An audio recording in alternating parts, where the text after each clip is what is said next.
Hello friends, this is Dr. Larry Mitnaul, your friendly neighborhood child and adolescent psychiatrist. So today we're going to talk about a super important subject, and that is sleep.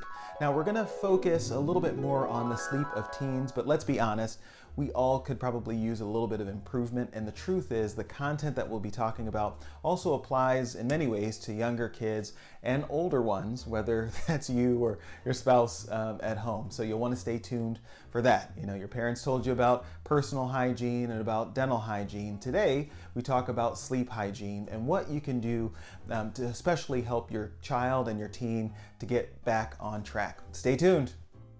Now, before we start jumping into the subject of sleep, I'd like you to smash the like button below. And I want you to smash it like it's your alarm clock waking you up in the morning.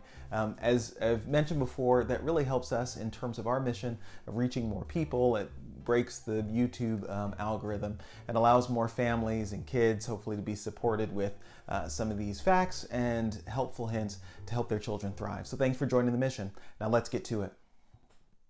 So sleep is crucial. It's a really important ingredient in both physical and mental well-being. And so the general recommendation for teens is to have 8 to 10 hours of sleep at night. However, it's common for some teens to sleep less than 7 on average. So there are some factors that can influence or prevent really good sleep duration and quality. And so here are a few of them.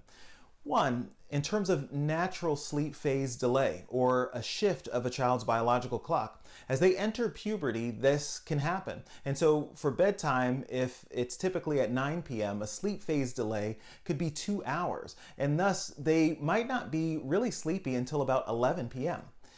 Also, the start times for athletics, for academics, for activities, etc., all these things influence sleep time.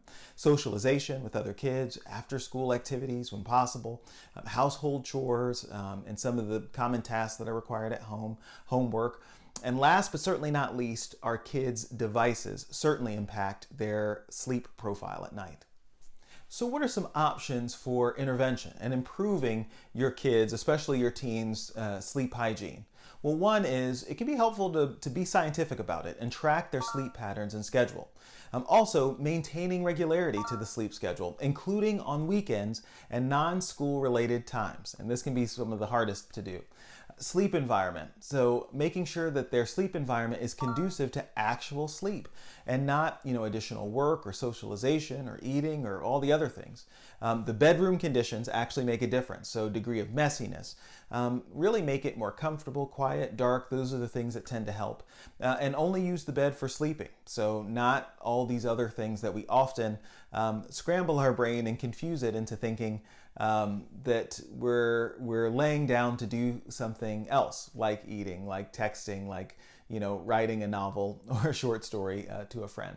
I want the bed to be for sleep and sleep only. And you're probably wondering, are there other factors that can improve sleep? And the answer is yes. So here are a list of a few. Exercise is really good for helping kids, especially teens, maintain their sleep hygiene. Going outside at regular intervals throughout the day, especially if your kids are doing hybrid school or doing virtual school too, and having that being a regular feature of their day. Regular meals and avoidance of sleeping on an empty stomach can also be helpful for sleep. Avoiding caffeine, alcohol, smoking, vaping, those things also tend to impact the architecture of our kids' sleep. And caution with using any medications, be it over the counter or prescribed. And so just be sure to have really good conversations, especially medications that might have a dose that you take in the evening, even if it's not meant as a medication for sleep, that you review that with your child's doctor or pediatrician or primary care, as that's really important too and can have a significant impact on how your child is sleeping. Thanks for watching, my friends. Take good care and please be well.